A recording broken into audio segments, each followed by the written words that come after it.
많은 어르신들 앞에서 또 존경하는 우리 분회장님 그리고 경로당 회장님 그리고 어르신들 앞에서 제가 안전에 관해서 말씀을 드리게 돼서 정말 영광스럽게 생각을 합니다. 저는 오늘 저는 기독교인이기 때문에 새벽에 출발하기 전에 새벽 예배를 드리고 왔어요.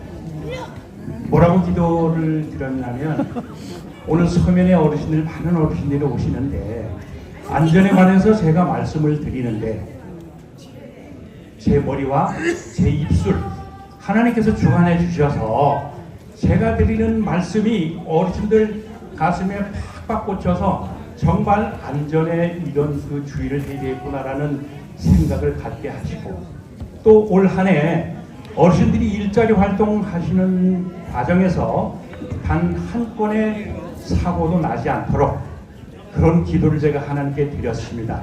그리고 아멘 하고 기도를 드렸어요.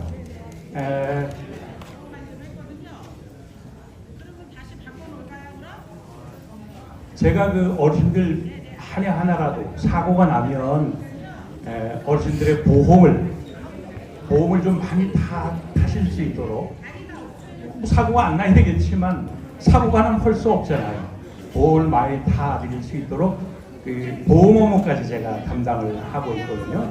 그래서 정말 제가 잠시 후에 말씀을 드리겠지만 정말 사고 안 나야 됩니다. 특별히 제가 첫 번째로 당부드리는 골절 사고, 고관절 사고 절대 나시면 안 돼요. 그리고 쓰러지시는 일이 없어야 됩니다.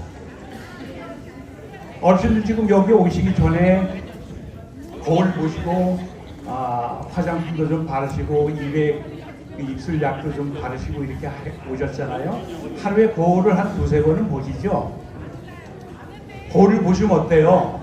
어르신들 부강한 나라 만들기 위해서 또 자식들 먹여 살리고 학교 보내기 위해서 이 얼굴에는 인생의 훈장이 잔뜩 박혀 있죠. 주름이 있습니다. 어르신들 속에 영양을 공급해주는 이 혈관도 똑같아요. 우리 얼굴처럼 찌글찌글하게 힘들고 사이사이에 때가 끼어서 그렇죠? 때가 끼어서 늙어 있단 말이에요. 언제 쓰러져서도 전혀 이상할 게 없어요. 그래서 더욱더 주의하셔야 된다는 말씀을 드리고요. 제가 구정도 지났고 그 다음에 보름도 지난 지가 꽤 됐습니다만은 오늘 어르신들 제가 큰 절로 인사를 드릴까 합니다.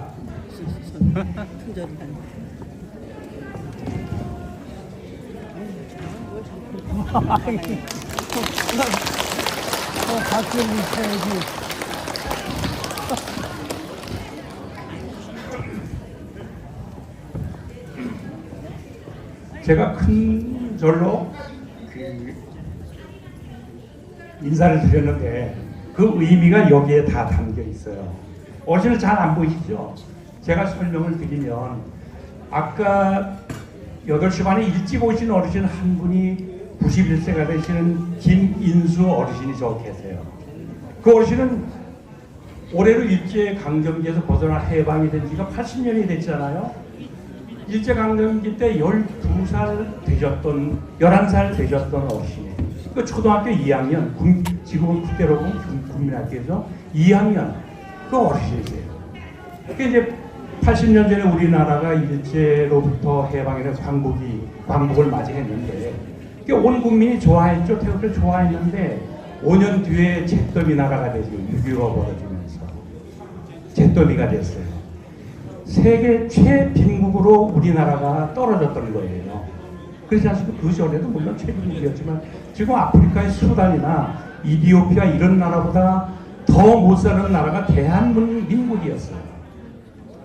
그런데 이 자리에 계신 어르신들께서 메가다 장군이 가면서 뭐라고 했냐면 이 나라는 100년 이내에 회복이 힘든 나라라고 했습니다. 그런데 50년 만에 세계 10대 강국으로 만드셨어요. 이 자리에 계신 어르신들이 주인공입니다.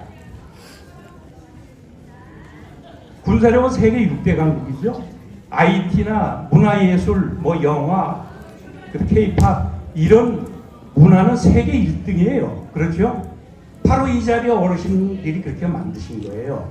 제가 서울서 기출한 지 8년 됐습니다만은 서울에서는 어르신들과 대화할 기회가 전혀 없었어요. 여기 와서 홍천을 분해 사무장 1년 하면서 어르신들과 엄청난 대화를 나눴습니다. 돌아가신 이규춘 회장님, 돌아가신 이상준, 그런 어르신들과 제가 수첩에 꼬박꼬박 적어놨어요. 그래서 만든 게 뭐냐면 여기 위에서 보이시는 어르신들 검정고무신 못 신으셨어요? 처음엔 집신 신으셨죠? 80대 이상 되신 어르신. 우리나라 고무신 공장이 1938년도에 만들어졌어요. 검정 고무신에서부터 반도체까지라는 제가 책을 만들었습니다. 화보집이죠, 일종의. 사진이 한 500장 정도 돼요. 일일이 서명을, 사진을 다 달아서. 그 6.25를 어르신들 경험하시고, 여기 이 사진 보세요. 이 사진이 어떤, 이 3살 됐겠죠, 이 당시에. 이 누나예요. 5살 정도, 6살 됐을 거예요. 이 어르신들이 지금 78세, 80세 되신 어르신들이 6.25를 맞아서 어머니 시체 앞에서 이럴 때가 우리가 있었단 말이죠. 이 어르신들 아마 살아계셨으면 어르신들 똑같이 노인 일자리에 참여하고 계시지 않을까요? 그 다음에 우리나라 발전의 산업화 시대의 발전의 변곡점이라고 할 수 있는 월남전 파병이 있었어요. 외화벌이로 독일로 광고로 갔습니다. 간호사로 갔습니다. 열사의 나라 중동 가서 돈 외화 벌어오니라고. 이분들이 벌어오신 외화로 우리나라가 제철 공장 만들고 조선소 만들고 경부고속도로 깔고 이렇게 하지 않았습니까? 그래서 우리나라가 이렇게 갑자기 발전하게 된 것도 역시 이 자리에 계신 어르신들 덕분이라고 저는 생각을 합니다.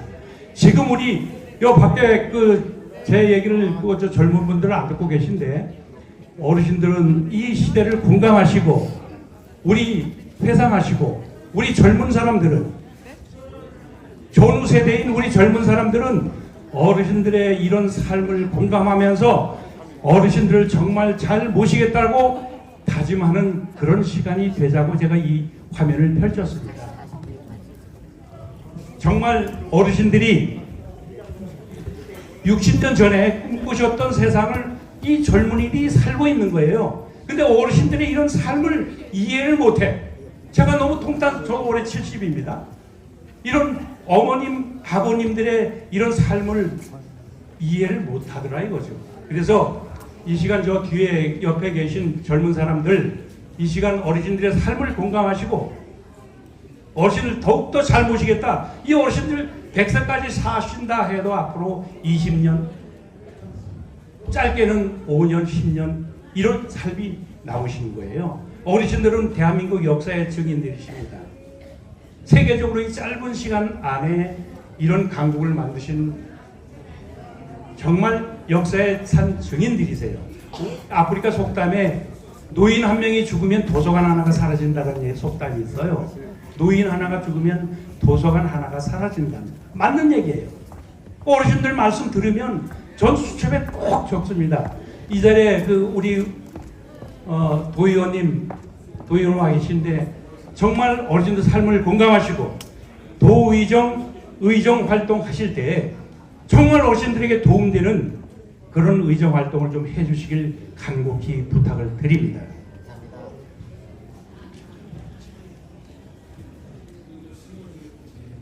그럼에도 불구하고 대한민국 어르신들이 OECD 38개국 중에서 자살률, 빈곤율 1등이에요. 1등.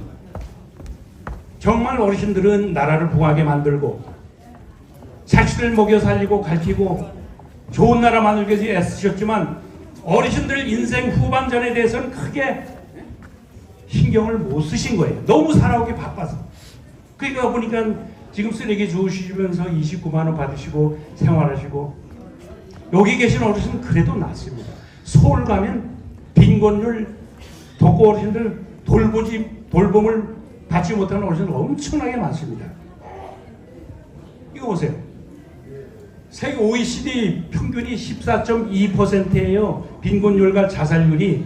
근데 우리나라는 40.4%, 줄어서 40.4%예요. 이런 나라가 이 휴지를 줍고 계신 어르신 홍천 어르신이에요. 제가 이 어르신한테 옆에 가서 물어봤더니 하루에 휴지 3번 예약가로 실어서 모아봐야 라면 6개짜리가 4개짜리 그거 한 봉지 내지는 한 봉지 반 정도 살 수 있다라고 합니다. 물론 우리나라 노인 복지 정책이 잘 돼 있어서 기초수급이라든지 노령연금 이런 것 때문에 크게 먹고 사는 데는 크게 지장이 없지만 얼마나 오르시면 이렇게 폐지를 이 어르신이 허리가 안 펴져요. 이런 어르신이 계시다. 홍천에 한 5분 계신 것 같아요. 시간이 너무 빨리 가는 거죠.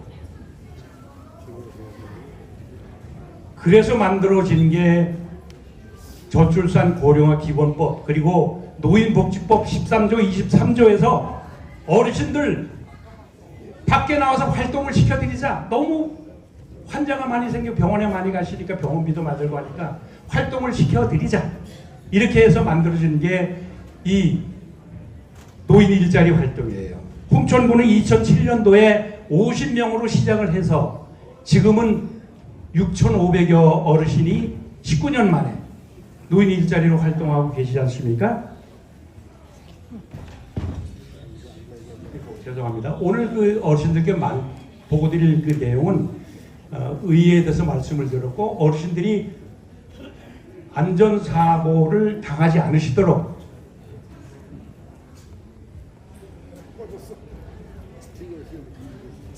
선생님 이거 꺼졌는데 좀 조치 좀 해주세요.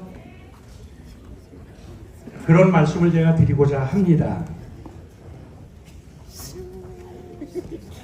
시간 관계상 빨리 넘기고 중요한 말씀만 사례 위주로 제가 말씀을 드릴게요. 자, 어르신들께 여쭤봤습니다. 노인 인력 개발을 해서 어떤 안전사고가 제일 위험스럽고 무서우냐 봤더니 첫 번째 교통사고, 두 번째 화재사고, 세 번째 심혈관 사고, 머리, 심장, 혈관이 멈추는 거, 네 번째 낙상, 골절, 뇌진탕, 고관절 사고 이렇게 나왔고 기타 식중독에 코로나 감염 이런 사고가 났는데 제가 오늘 화재나 교통사고를 크게 강조하고 싶지 않습니다. 왜냐? 화재사고, 교통사고 많이 안 나죠? 왜 안 납니까? 그만큼 어르신들이 많이 주의하시기 때문에 그래요. 엄청 조심하시죠? 길 건너갈 때 좌우측 보고 횡단보도 건너 조심하십니다. 화재사고 불 나는 데는 눈 뜬 사람이 항상 있도록 해서 화재사고 잘 안 납니다. 근데 중요한 것은 뭐냐? 작은 돌뿌리 작은 나무에 가지에 걸려서 넘어지는 이 골절사고, 고관절사고 이게 문제라는 거예요. 그래서 이거 중심으로 제가 오늘 말씀을 드릴 거예요. 중대재해처벌법이 2021년 1월 29일 생겼는데 그 뒤로 노인 일자리의 중대재해처벌법이라고 하는 건 뭐냐면 과거에 세월호 사건이나 가습기 사건 그다음에 고향 종합버스 터미널 화재 사고 이런 걸 사고를 겪다 보면 대표적 최고 책임자들은 뭐예요? 보험 처리하면 끝나요. 생명, 인명 그 소중한 인명을 보험 처리로 끝내는. 그래서 정부에서 안 되겠다 싶어서 최고 책임자를 처벌하는 법이 중대재해처벌법입니다. 이건 산업안전보건법 이하로 이제 만들어진 법이고요. 이거 일환으로 해서 또 작년 재작년부터는 어르신 일자리에 위험성 평가를 하게 돼 있어요.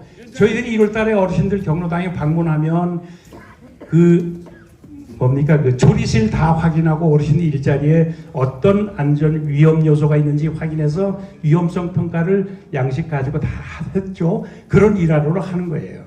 그래서 어르신들 조리실에 불안전한 요소가 있으면 안전하도록 개선 조치하고 이렇게 활동을 했습니다. 이 화면은 뭐냐면 2021년부터 24년간 동안에 어르신들 안전사고 약 한 전국에 105만에서 금년도는 115만 정도 되지 않습니까? 참여하는 어르신 중에 안전사고 얼마나 하는지 그 통계치를 내보는 거예요. 매년 이렇게 곡선이 올라가죠. 23년만 해도 3,629건, 2024년도에 4,036건 이렇게 안전사고가 났어요. 4,000명 이상이 매년 다쳐서 팔이 부러지시거나 고관절이 부러지거나 이게 다치시는 거예요. 왜 그렇게 다치시는가 봤더니 그 중에 낙상골절이 거의 한 70%. 아이고 또 일어났네요. 제 감사합니다. 낙상골절이 거의 70%. 그 다음에 쓰레기 줍는 공익활동 하시는 어르신들이 88%가 차지하는 거의 한 3,000명 이상이 쓰레기 줍는 어르신들 사이에서 사고가 발생하더라는 거예요. 그 다음에 혼자서 활동하다가 사고 나시는 어르신들이 86%예요. 그래서 제가 늘 강조하는 게 혼자 다니지 마세요. 2분 이상 같이 다니세요. 우리 경로당 회장님들께 말씀드리는 게 꼭 2분 이상 편성해 주세요. 전 3분을 원합니다. 한 분이 쓰러지죠. 언제 쓰러져도 문제 이상이 없다고 제가 아까 말씀드렸죠. 쓰러지시면 한 사람은 119 전화하셔야 되죠. 한 사람은. 또 한 분은 뭐 해야 돼요? 심폐소생술을 해야 돼. 심폐소생술. 심폐소생술이 있다 와서 소방서에서 와서 교육을 어르신들께 시범 삼아 시범 6개월 하시겠지만 해드리겠지만 심폐소생술이 왜 중요하냐면 골든타임이 4분에서 5분이에요. 4분에서 5분 동안 심장이 멎어 있는 거예요. 심장이 멎어 있으면 뇌에 혈액이 공급이 안 되죠. 뇌에 혈액이 공급이 안 되면 어떻게 됩니까? 뇌사 상태가 오는 거예요. 그래서 뇌에 혈액을 공급하기 위해서 계속 심장을 압박해서 눌러야 되는 겁니다.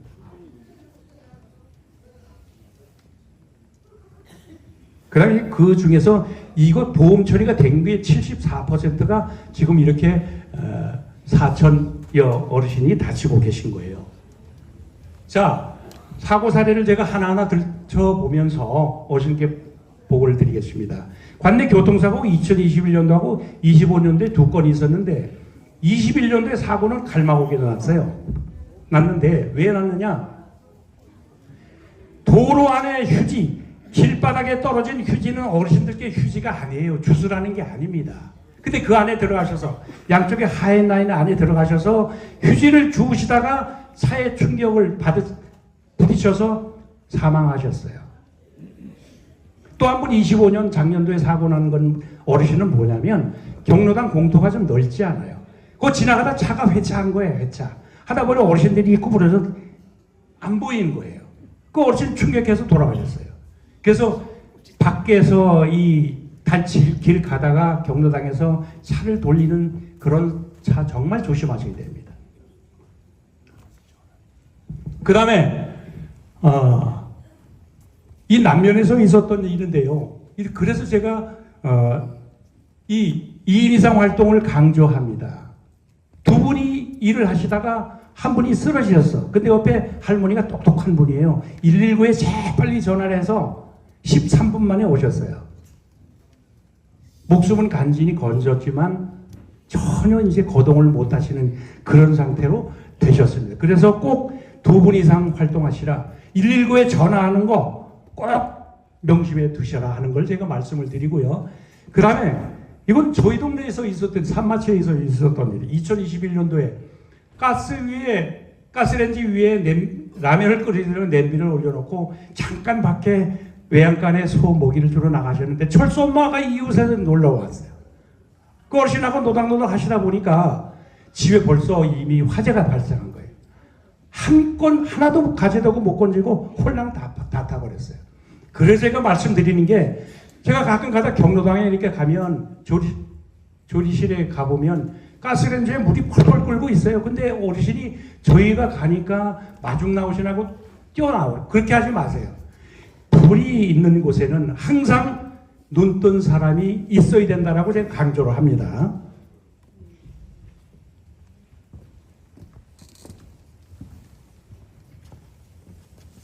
그 다음에 또 하나가 뭐냐면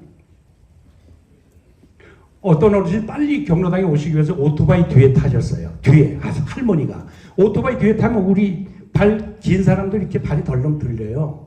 여기를 내려오시려고 하시다가 한 다리는 겨우 얹으셨는데 뒤로 내리시다가 쿵 하고 넘어지셨어. 그 고관절 사고, 엄청나게 큰 사고를 당하신 거예요. 지금까지도 꼼짝 못 하세요. 오토바이 뒤 자전거 뒤 절대 타시는 거 아닙니다. 근데 중요한 건 뭐냐면 태워드리지도 말라는 게 왜 그러냐면 두 분이 우리 한국 사람들은 화장실 갈 때 나올 때 생각이 틀리지 않습니까? 탈 땐 고마운데 사고 나고 나니까 오토바이 운전하신 옆집 아저씨한테 돈 물어내라는 거예요. 태워주지도 말고 타지도 말자. 차량도 마찬가지예요. 만약에 이웃 어르신들을 모시면 아주 천천히 안전하게 가세요. 요 나머지는 제가 이따가 그 말씀을 드릴게요. 시간이 다 돼서. 감사합니다.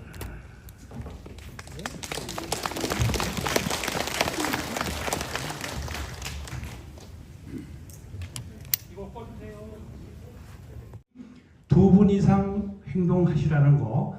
그래서 한 분이 쓰러지고 한 분이 심폐소생술하고 119에 전화. 그 다음에 또 하나는 하얀 금이 그려져 있는 안에 도로에 있는 쓰레기는 어르신들이 주술 쓰레기가 아니다. 줍지 마시라는 거. 도단이 해빙기가 되니까 겉에만 녹고 속은 아직도 얼어 있어요. 비스듬한 경사진 곳의 쓰레기도 어르신들 쓰레기가 아니에요. 절토지 근처에 가지 마시고 아직도 밑에는 얼어 있거든요. 이때가 가장 많이 사고 나는 경우가 바로 해빙기 사고인데 땅만 녹는 게 아니고 어르신들 마음도 녹거든요. 해이해지시거든요. 그래서 특별히 주의하시라는 말씀을 제가 당부로 드리고, 또 하나는 저 뒤에 못 들으신 어르신을 위해서 한 번 더 하는데, 오토바이 뒤에 절대 타지 마세요. 내리시다가 고관절 부러지시면 제일 마지막에 가시는 데가 어디냐면 요양원입니다. 요양원. 어르신들 정말 요양원 하면 가기 싫어하시죠? 참고로 최근에 그 뉴스를 많이 보다 보니까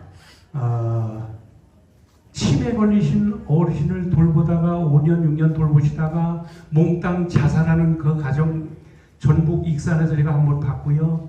어르신들 목졸라 죽인 그 아들 치매 걸리신 어르신들. 정말 안타까운 일이 많이 있죠.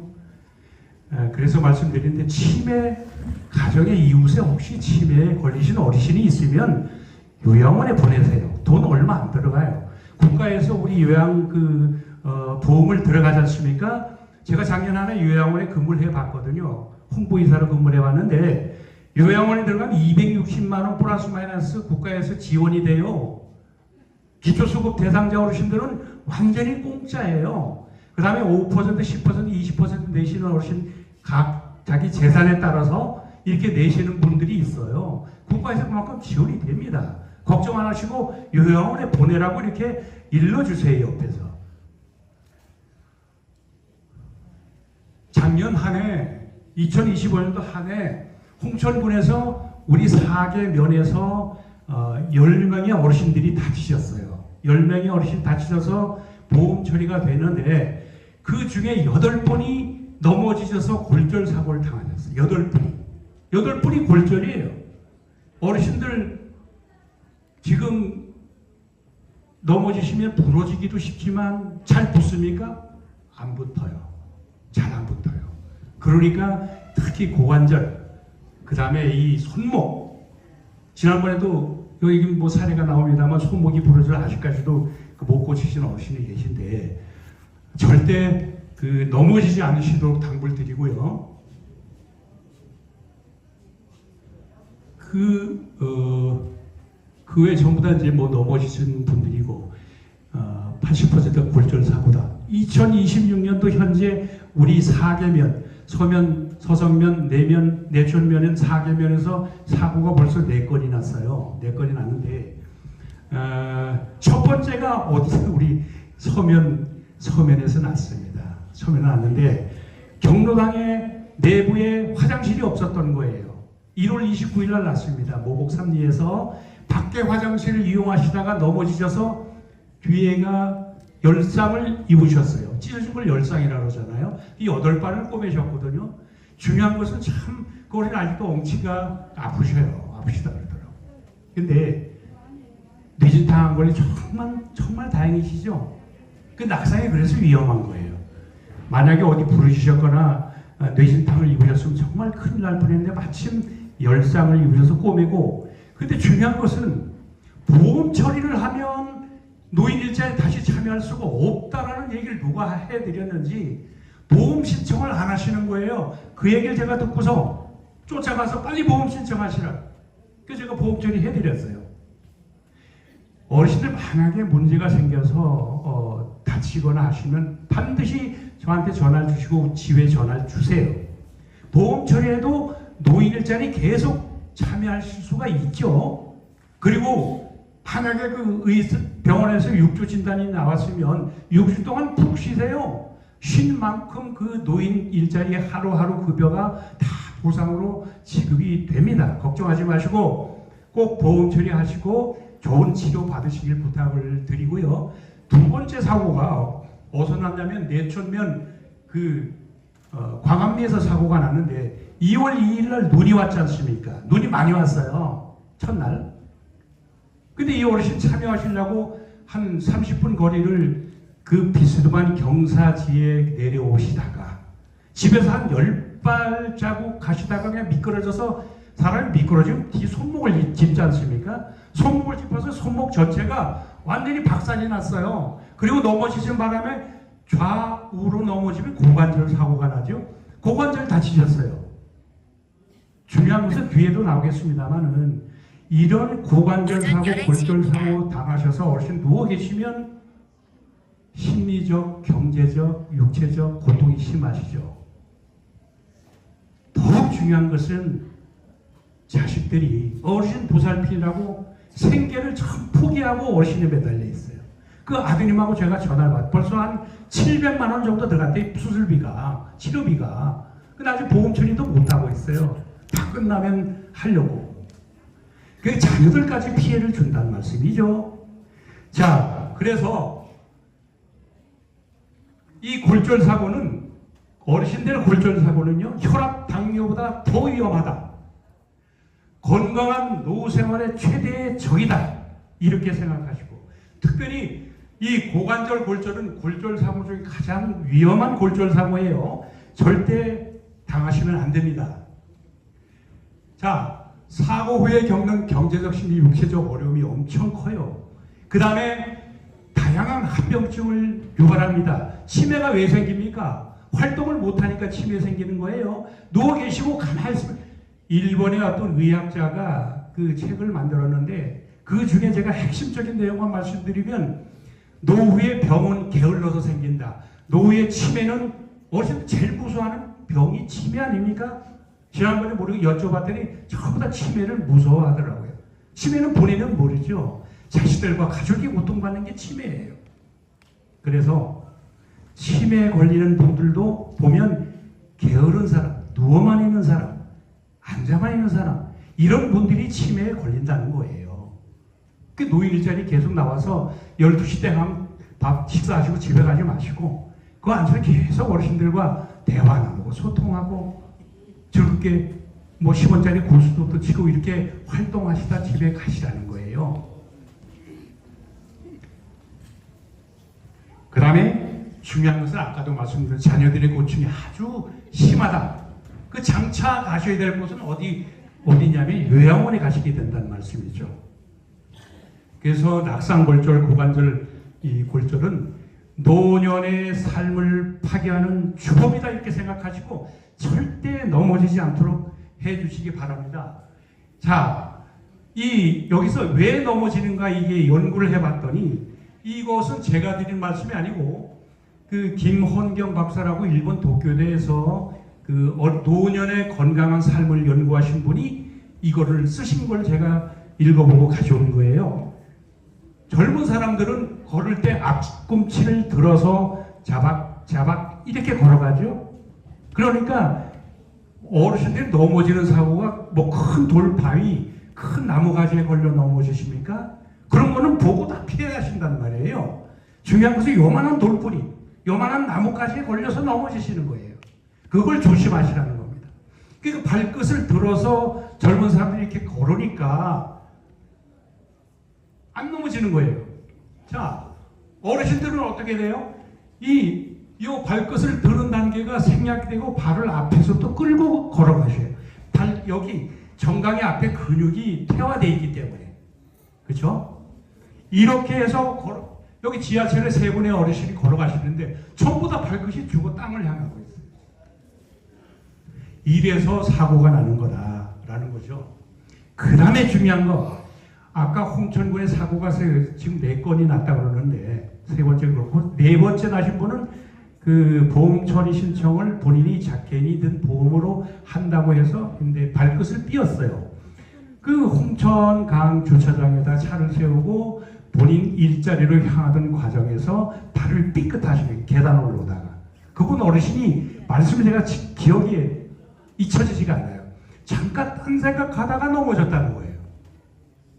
넘어지는 대부분의 어르신들이 이 발끝을 안 들어서 그냥 걸으면서 큰 걸음으로 종종 걸음으로 가지 않고 걷다가 넘어지시면서 가장 중요한 것은 잡생각. 어르신들 아들, 딸 잘 살고 있어요. 어르신들만 안 다치시면 잘 살고 좋은 시간을 행복한 삶을 살고 있거든요. 손주, 손녀 다 잘 살고 있어요. 걱정하지 마세요. 걸으실 때는 완전히 집중해서 내가 가야 될 길을 반드시 보고 가시라. 잡념 가지시면 안 돼요. 먼 산 보고 가시다 보면 이 어르신처럼 이렇게 넘어진다 이거예요. 발끝을 내딛고 걷기에 집중해서 잡념을 금지하고, 그 다음에 앉아 계실 때도 발끝 들기 운동을 항상 하셔서 앞에 근력을 키워주시라, 이런 말씀을 드리고 싶어요. 자, 다음 시간을 위해서 이거 빨리 좀 넘기겠습니다. 그 다음에 중요한 것은 우리 서면도 잘하고 있지만 서성면이 참 잘하고 있더라고요. 거긴 경로당 회장님이나 사무장님이 전체 집합을 해서 이렇게 단체, 서성면 사진이에요. 단체로 체조를 하고, 또 자연불학 단위로 모여서 일하실 때는 자연불학 단위로 이렇게 몇 명이 모여서 체조를 하고, 또 실내에서는 실내에서 이렇게 체조를 하십니다. 그래서 몸을 풀어서, 몸을 완전히 이완시켜서 잠자고 있는 몸을 깨워서 밖에 나가셔야 사고를 안 당할 수가 있다는 거예요. 요거 꼭 지켜주시고,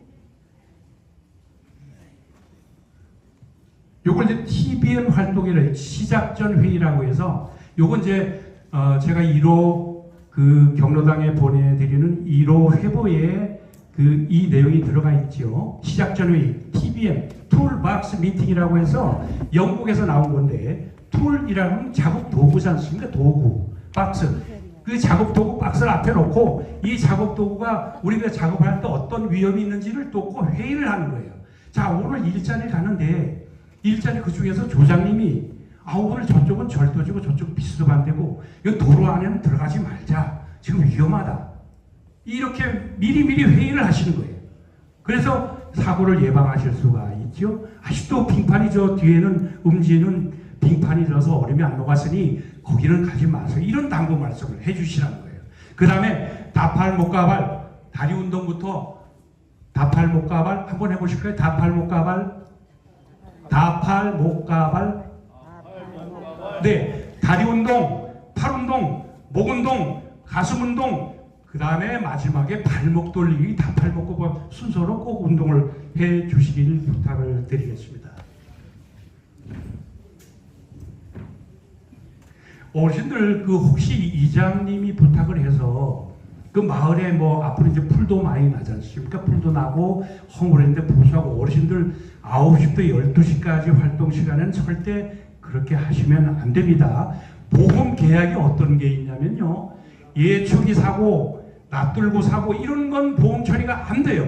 어르신들은 오직 뭐예요? 손에 청소하시는 마대 포대하고 집게 이 2개만 사용을 하시다가 넘어지고 사고 나면 보상을 받을 수가 있어요. 남면에 갔던 어르신이 맨날 예초기 가지고 깎고 있어요. 제가 예초기 뺏어다가 경로당 갖다 놔서 하도 해서. 그 다음에 낫 가지고 그 마을 공원에, 거기에 공원 있지 않습니까? 풀 베고 호미로 찍어가면서 풀 뽑고 이거 안 되시, 보험 처리 안 돼요. 그래서 이장님들이 그런 부탁이 들어오시면 우리 노란 조끼 벗고 오후에 도와줄게 이렇게 점잖게 이렇게 하셔서 이장님이 물론 마을 하셔야죠. 그렇게 해 주시길 부탁을 드립니다. 아까 아까 다 말씀드린 내용이라. 그 다음에 화재 사고 이거 경로당 다니면서 제가 이 말씀을 드리는데요. 여기 어떤 경로당을 갔더니 출입구가 여기 있는데 저 구석에 소파하고 옷걸이 가구가 있는데 여기에 소화기가 어디 있냐고 회장님께 여쭤보니까 어디 잘 모르셔요. 같이 찾아보니까 이 구석에 소화기가 있더라고요. 이 소화기 쓸 수 있을까요? 불나면? 못 쓰죠? 그래서 소화기는 반드시 이 경로당 출입구 안팎에 하나씩, 그렇죠? 이렇게 조정을 해주시길 부탁을 드리겠습니다. 제가 이렇게 조정을 다 해드렸어요. 제가 간 데는 소화기 한 대가요 불나면 119 불자동차 한 대하고 맞먹습니다. 초기에 지날 때 불자동차 한 대보다 더 값어치가 있을 수가 있어요. 화재 초기에는. 그렇죠? 불자동차 이미 오면 불이 많이 진전될 수가 있거든요. 그런 점을 주의해 주시기 부탁을 드리고요. 그 다음에 이제 곧 있으면 여름이 되는데 꼭 식수통 챙겨서 다니세요.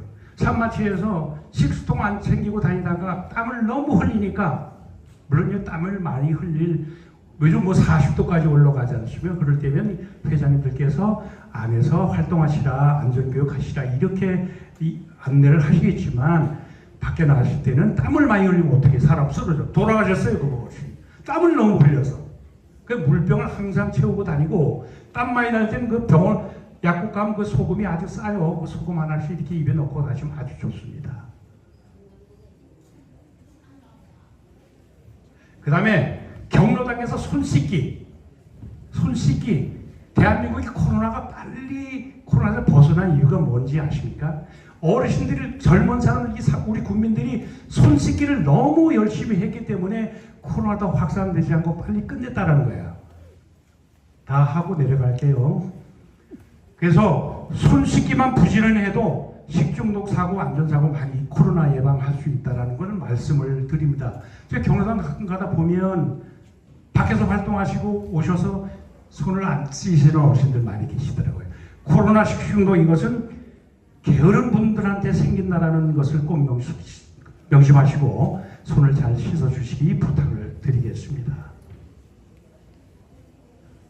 자, 이제 중요한 것은 이제 우리 한국 사람들의 습관인데 빨리빨리 대충 뭐 이런 습관들 이거 좀 우리가 바꾸실 때가 됐죠. 건강하게 현재까지 잘 살아오신 삶이 한순간에 무너질 수도 있다라는 말씀을 명심하시고 잘 건강관리에 최선을 다해 주시기 부탁을 드립니다. 이 넘어지는 사고는요, 집에서든 길에서 어디서든지 벌어질 수가 있어요. 항상 조심해서 하시고, 그 다음에 이제 중요한 걸 제가 말씀드리면, 자리에서 일어나시고 그냥 바로 일어나서 활동하지 마세요. 누운 상태에서 발끝 젖히기 운동 한 50번, 20-30번 하시고, 그 다음에 발목을 꼬부려서 이렇게 구부려서 좌우로 우로 이렇게 하시면 이 고관절 이 운동이 되거든요. 그런 운동, 그 다음에 발 들어 올리기 운동 충분히 하신 다음에 딱 일어나 앉으시면 뭘 하시느냐? 치매 예방에 이 손끝에 사람들의 신경이 많이 몰려있죠. 손끝으로 머리 두드리기 운동, 손끝으로 이거 하는 게 아니라 머리를 두드리시라는 거예요. 머리를. 한 5분만 두드려보세요. 아주 건강해지십니다. 이거 꼭 해주시기 부탁을 드립니다. 자, 결론으로 제가 몇 가지 말씀드리면, 경로당은 요즘 단순한 쉼터가 아니라 어르신들이 식사도 하죠, 교육도 하죠, 운동도 하죠, 같이 소통도 하죠. 그 외로움을 달래시고, 고독, 혼자 사시는 어르신들, 그 다음에 정말 어르신들 오면 옆에서 돌봐드리기로 하는, 이런 가운데서 노인의 사고라고 하는 사고, 빈곤, 그 다음 의탁할 수 없는 노이, 고독, 그 다음에 질병, 이런 것을 예방할 수 있는 전당이 바로 경로당이다. 이렇게 이해를 해주시고, 노인 일자리 참여 활동하고 건강한 경로당 활동을 통해서 연간 전국의 의료비가 얼마나 절약이 되냐면 7,500억 원의 의료비가 절감이 된다고 합니다. 7,500억. 이 활동하시니까 병원에 안 가시잖아요. 의료비가 국가적으로 이렇게 절감이 된다. 그리고 10.2%의 빈곤율이 낮아진다. 자, 어르신 일자리 참여 활동의 가장 중요한 것은 낙상과 골절 예방이 최우선이다. 이렇게 제가 매듭을 하고요. 건강하고 행복하신 노후 생활을 보장하기 위해서 정말 여러 가지 교통 다 중요하지만 가장 중요한 어르신들 넘어지셔서 골절 당하지 않는 그런 건강한 삶을 살아주시길 부탁을 드리겠습니다. 다시 한번 말씀드리는데 낙상골절, 고관절 골절은 노인의 행복한 삶을 파괴하는 주범이다. 이렇게 이해를 해 주시고요. 어르신뿐만 아니라 자녀들이 겪는 고통도 대단하더라고요. 제가 옆에서 보험 처리 사고를 해보니까 그렇더라는 말씀이에요.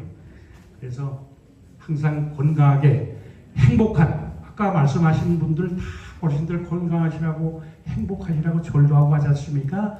건강하신 삶을 영위하시기를 정말 거듭 부탁을 드리겠습니다. 고맙습니다. 지금까지 좋은 교육을 해주신 김철호 담당자님께 다시 한번 큰 박수 부탁드립니다. 둘째 시간 강사님을 소개해드리겠습니다. 소생술 교육을 해주실 홍성소방서에 근무하고 계시는 안홍란 소방관님, 그 다음에 황준혁 소방관님이십니다. 큰 박수로 맞아주시기 바랍니다.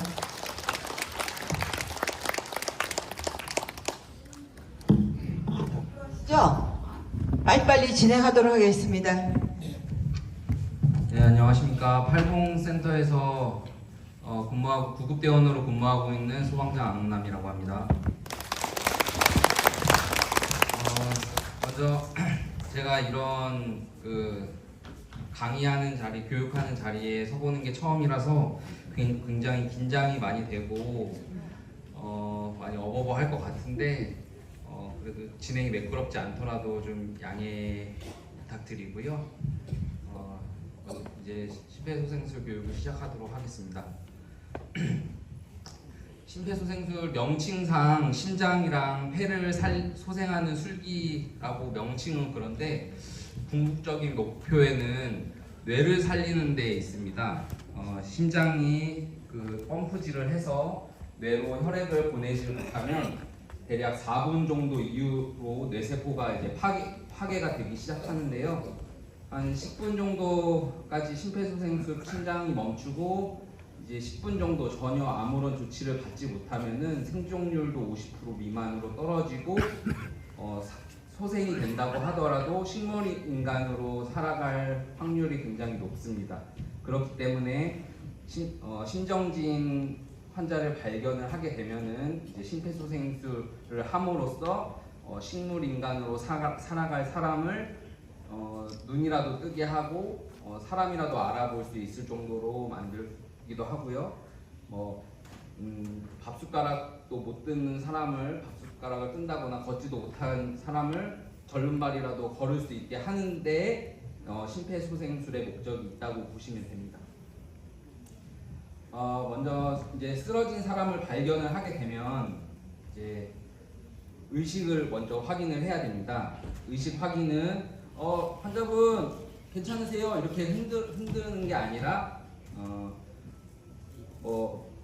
이렇게 어깨 쪽을 강하게 두드리면서 환자분 괜찮으세요? 제 말 들리세요? 이런 식으로 하는 겁니다. 흔드시면은 목에 부상의 우려가 있기 때문에 흔들거나 그러지 마시고요. 그래서 강하게 의식 확인을 하시고 의식이 없다라고 확인이 되면은 반응이 없으면 한 사람을 지목을 해서 119 신고를 요청을 해주시면 됩니다. 119 신고 좀 해주세요 하면은 이제 누군가는 신고를 해주겠지 하는 사람이 심리 때문에 신고가 지연이 될 수가 있기 때문에 저기 모자 쓰신 분 119 신고 좀 해주십시오. 이렇게 한 사람을 지목을 해서 119에 빨리 신고가 될 수 있게끔 그렇게 지목을 해서 해주시면 되고요. 그 다음으로는 호흡 확인을 해야 됩니다. 근데 일반인이 호흡을 확인하는 게 조금 쉽지가 않아요. 그래서 일단은 육안으로 가슴이나 배가 올라오는지 확인을 하고요. 예전에는 이렇게 뭐 귀로 소리를 듣고 뺨으로 느끼고 이렇게는 하는데 그거는 이제 예전 가이드라인이고 요즘 가이드라인은 업데이트가 돼서 그렇게는 권장드리진 않고요. 육안으로 빠르게 가슴이나 복부가 올라오는지 확인을 하고 그 호흡이 없다라고 판단이 되면은 호흡이 없거나 호흡이 일정하지 않거나 그렇게 판단이 되면은 이제 즉시 가슴 압박을 시작을 해야 합니다. 가슴 압박은 여기 손꿈치라고 제가 편하게 설명을 드릴게요. 이쪽 손꿈치로 하는 겁니다. 이렇게 손바닥으로 누르는 게 아니라 여기 손꿈치로만 누르는 거고, 누르는 부위는 여기 흉골이 시작되는 부분, 쇄골과 쇄골이 만나서 이제 움푹 들어가는 부분이 이제 흉골이 시작되는 부분인데요. 이렇게 쭉 내려가다 보면은 이제 명치 쪽으로 검상돌기라고 해서 이렇게 아래쪽으로 살짝 뾰족하게 솟은 부분까지를 흉골이라고 합니다. 그 흉골과 흉골의 정가운데에서 또 아래쪽, 위쪽과 아래쪽에서 정가운데 그쪽을 누르시면 되는데, 이제 좀 쉽지가 않아요. 사람을 딱 봤을 때 흉골의 정가운데와 아랫부분의 정가운데를 이제 파악하기 쉽지가 않기 때문에 이제 명치 쪽에서 한 손가락 3마디 정도 그 윗부분을 눌러주신다고 생각하시면 좀 편하긴 해요. 예전에는 젖꼭지와 젖꼭지 사이를 누르라고 했는데 그 부분은 적절한 적당한 압박 위치가 아니고요. 젖꼭지와 젖꼭지 사이 좀 더 아랫부분입니다. 정확한 위치는 그렇습니다. 이제 그렇게 가슴 압박을 시작을 하면 되는데 가슴 압박을 하실 때는 손이 이렇게 구부러지시면 안 돼요. 팔꿈치가 좌우로 나가 있으면은 이렇게 손이 이렇게 구부러지시거든요. 그래서 팔꿈치가 내 가슴 쪽을 향한다, 내 쪽을 향한다라는 느낌으로 그런 식으로 해주시면 되고요. 이렇게 누르실 때 박자는 하나, 둘, 셋, 넷, 다섯, 여섯, 일곱, 여덟 이 정도 속도가 적당한 속도예요. 1분에 100회에서 120회 사이로 누르셔야 되고, 깊이는 5에서 6cm를 눌러야 되기 때문에 굉장히 생각보다 깊이 눌러야 정확하게 가슴 압박이 된다라고 보시면 되고, 가슴 압박은 119가 도착할 때까지 진행이 되는데, 옆에 사람이 있다라면은 60번 정도를 누르시고 좀 교대를 해주시는 게 좋습니다. 예전에는 30번을 누르고 2번 인공호흡을 하라고 했지만 요즘에는 이제 감염 때문에 또 모르는 사람이거나 이러면은 입으로 인공호흡을 하는 게 좀 쉽지가 않잖아요. 그렇기 때문에 가슴 압박만 계속 지속적으로 해주셔도 충분히 효과가 있다는 논문이 있습니다. 그리고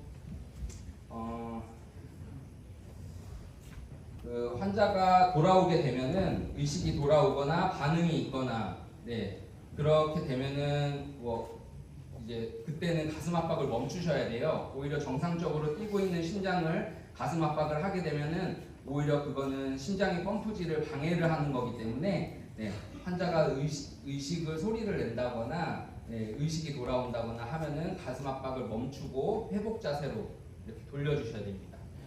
회복 자세는 보통 모로 눕는다고 하죠. 이런 식으로 옆으로 이렇게 해주시면 되고,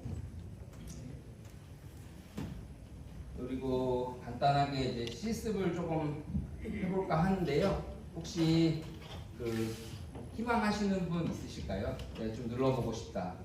한 분에서 2분 정도만 지원을 받아서 실습을 한번 해보겠습니다.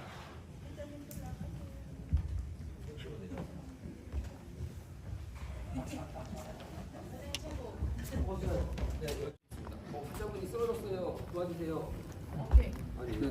의식 확인을 먼저 해주셔야 됩니다. 의식 확인을. 네. 의식이 없어요. 먼저 어깨를 먼저 이렇게 내려치면서 환자분 괜찮으세요? 제 말 들리시나요? 이렇게 의식을 확인해 주시고 의식이 없으면은 119에 요청을 해주셔야 됩니다. 119는 이제 한 분을 지목해서 119에 신고 좀 해주세요 이런 식으로 하시면 되고 그럼 생략을 하고 가슴 압박하는 걸 좀 알려드리겠습니다. 가슴 압박은胸部여기 명치 쪽에서 한 손가락 3마디 위쪽, 이쪽입니다. 가슴을 누르실 때는 그 손깍지를 이렇게 내가 오른손 잡으면 오른손이 아래쪽으로 가게 해서 구부러지지 않게 그 속도는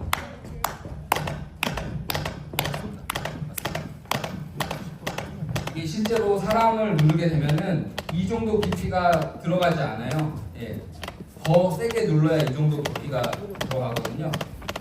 갈비뼈가 다 손상이 되긴 합니다. 이게 다 안 부러질 수가 없어요. 5에서 6cm를 누르면 갈비뼈가 부러지긴 하는데 일단은 그거보다 더 중요한 그 뇌살을 막기 위한 거니까 그 부분은 감수해야 되는 부분이 있습니다.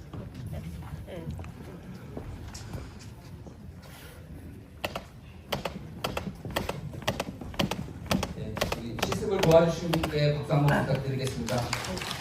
시간 관계상 교육은 여기까지 하도록 하겠습니다. 감사합니다.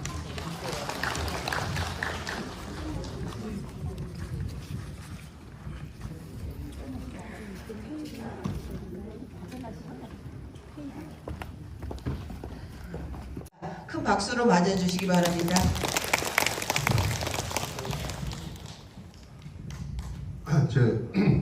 저번 주부터 비염이 와가지고 마스크를 썼는데 마스크를 벗고 하겠습니다. 그 심폐소생술을 하는데 우리 동망리 회장님께서 해주셨는데 이 심폐소생이 아주 중요한데 조금만 교육을 좀 더 받으셔야 될 것 같습니다. 네. 자, 제가 정해진 시간이 30분입니다. 근데 맨 앞에 경로당 회장님들 표정이나 뒤에 계시는 참여자 어르신들 표정 보니까 상당히 지루해 하십니다. 30분을 길고 회장님이 이렇게 하는데 5분 이내에 끝내도록 하겠습니다. 자, 직무교육 이 순서대로 일단 하겠습니다. 다음. 자, 간단히 제가 설명을 하면 지금 어르신들이 하고 있는 게 노인 일자리 및 사회활동 지원 사업입니다. 여기에는 여기 보면 뭐 공익활동 사업도 있고 역량활용 사업도 있고 공동체 사업단이 있습니다. 세부적으로 제가 설명 안 하겠습니다. 다음. 자, 저희 지회에서는 공익활동 사업이 총 13개 사업이 있습니다. 13개 사업. 여기에는 뭐 경로당 급식, 뭐 생활, 뭐 이런 것들이 있거든요. 이런 것들만 있다라는 거 말고 넘어가도록 하겠습니다. 자, 다음은 역량활용 사업입니다. 역량활용 사업은 지금 총 12개 사업이 있습니다. 12개 사업. 여기 보면 뭐 경로당 매니저도 있고 이번에 또 신규 사업인 그 스마트 경로당, 스마트 행정관리 이런 사업도 있습니다.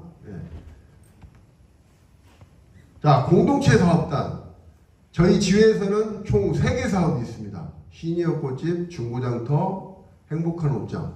제가 시간이 없지만 간략히 홍보 차원에서 약 한 30초 내로 홍보만 하고 넘어가도록 하겠습니다. 자, 시니어 꽃집은, 시니어 꽃집 중고장터는 읍내에 종로약국, 혹시 대형약국인데 종로약국 맞은편에 있고 그 우리들 가정의원 바로 옆에 있거든요. 그래서 꽃하고 중고장터, 이게 중고장터는 말 그대로 좀 사용하다가 이게 물건이나 옷 같은 거 갖다 놓고 저렴하게 이렇게 저희들이 판매하고 있다는 거, 그 좀 시간 되실 때 홍천읍에 오셔서 잠깐 들리셔서 뭐 마음에 드는 거 있으면 사가셔도 되고 그렇지 않으면 그냥 가셔도 됩니다. 그리고 행복한 옷장이라고 있는데 여기에는 그 시장대에 신신고 신발집이 있습니다. 그 시장대에 그 뭐 왕만두 바로 맞은편에 행복한 옷장이라고 있는데 저희들이 그 동대문에 가서 도매로 아주 저렴하게 가져옵니다. 그래서 마진도 기름값만 살짝 얹어가지고 그렇게 판매하고 있으니까 시간이 되시는 분들은 잠깐 이렇게 오셔서 이렇게 구경도 하고 마음에 드는 게 있으면 구입도 하시면 좋을 것 같습니다. 자, 제가 오늘 가장 중요한 겁니다. 이것만 제가 지금 길곡 회장님 몇 분 지났습니까? 예? 2분. 아, 5분 됐습니까? 3분이야. 그래, 2분 내로 끝내도록 하겠습니다. 자, 부적격 부정수급. 부적격은 어르신들이 지금 참여하고 있는데 갑자기 자격이 변동돼 갖고 일을 할 수가 없다는 겁니다. 자, 동방유 회장님, 왜 어떤 경우에 부적격에 해당이 될까요? 한 서너 가지가 있는데. 기초생계 수급자, 그 다음에 건강보험 자격특실, 그 다음에 장기요양 등급, 그 다음에 노인 일자리에 중복 참여, 이런 것들이 되면 갑자기 자격 변동이 돼서 저희 직원들이 연락이 갈 겁니다. 일을 할 수가 없다. 근데 어르신들은 모르는 경우도 있어요. 예를 들어서 그 자가의 그 요양보호사가 온다거나 자녀들이 어르신들한테 얘기도 없이 그냥 행정복지센터나 건강보험공단에 이렇게 신청을 하거든요. 그러면 이게 딱 접수돼서 처리가 되면 저희들한테 다 통보가 됩니다. 근데 가끔 전화가 와서 나는 일자리 진짜 하고 싶다, 이거 취소하고 싶다, 그런 분들이 계시거든요. 그러면 행정복지센터나 건강보험에 가서 전화해서 취하하면 됩니다. 그럼 다시 일자리를 할 수가 있거든요. 예. 이런 경우가 있다는 거. 그 다음에 부정수급, 거짓이나 부정한 방법으로 활동비를 받는 경우. 자, 여기 어르신이 회장님이 팔봉 1위 회장님이시라고 했잖아요. 일자리 하는데 대리 참여가 가능합니까, 회장님? 예? 예. 깜짝 놀랐습니다. 예. 대리 참여 절대 못합니다, 회장님들. 그리고 그 일정한 사업에서 활동비를 받아가지고 경로당 회장님이 몇 분한테, 경로당 회원들한테 10만원, 10만원, 20만원, 이거 부정수급입니다. 자, 이렇게 되면 환수 조치가 되는데, 환수를 하면 당해년도 향후 내년까지 활동을 못합니다. 근데 나는 환수 못하겠다, 이렇게 버티는 분 계시잖아요. 그러면 당해년도 플러스 향후 4년까지, 최대 이제 5년까지 활동을 못해요. 근데 그거 어떻게 하냐 하는데 저희들은 정보 시스템이 다 있습니다. 이러한 사유로 인해서 이런 부적격 부정수급이 있어서 이렇게 딱 걸어놓으면 거기 다 뜨거든요. 신청서 받아서 저희들이 등록해서 이렇게 하잖아요. 그거 다 떠가지고 일자리를 하고 싶어도 할 수가 없습니다. 그래서 이거 반드시 참여자 어르신들 유념해 주시고, 자, 다음에 해외여행, 그 다음에 뭐 병원에 간다거나 이럴 때는 길게 설명 안 하겠습니다. 해외여행 가면 그 입출국 티켓 있잖아요. 제출해 주시고, 병원 간다 하면 병원 입퇴원하기 위해서 발급받아서 제출해 주시면 됩니다. 긴 설명 안 하겠습니다. 그리고 대리근무.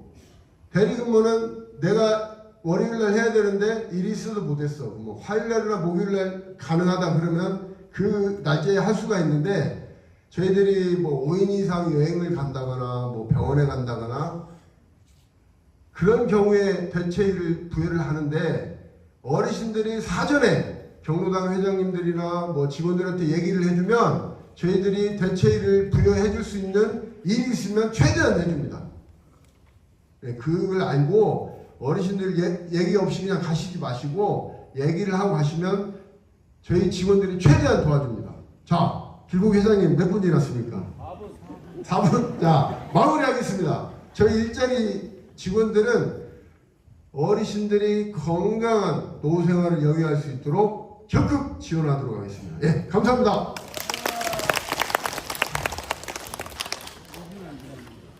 제가 한 가지만 당부드리겠습니다. 예를 들어서 저기 매니저, 경로당에 매니저 계시는데 내가 76만 원을 받아요. 그러는데 같이 일하시는 분이 공익이 있어요. 너무 혼자 많이 받을 그래서 이걸 나눠가져는 안 돼요. 그리고 또 이렇게 회장님들이 언어 경로나 또 이렇게 시켜가지고 이렇게 공부해요. 그거 절대 안 돼요. 예, 그렇게 알고 계시고요. 오늘 이렇게 장시간 교육에 참석해 주신 우리 참여자 여러분과 우리 경로당 회장님들께 너무 감사드립니다. 이상으로 교육을 마치겠습니다. 근데 이제 다 한꺼번에 다 나가시면 안 되고 우리 여기 직원이 팀장님이 그걸 할 거예요.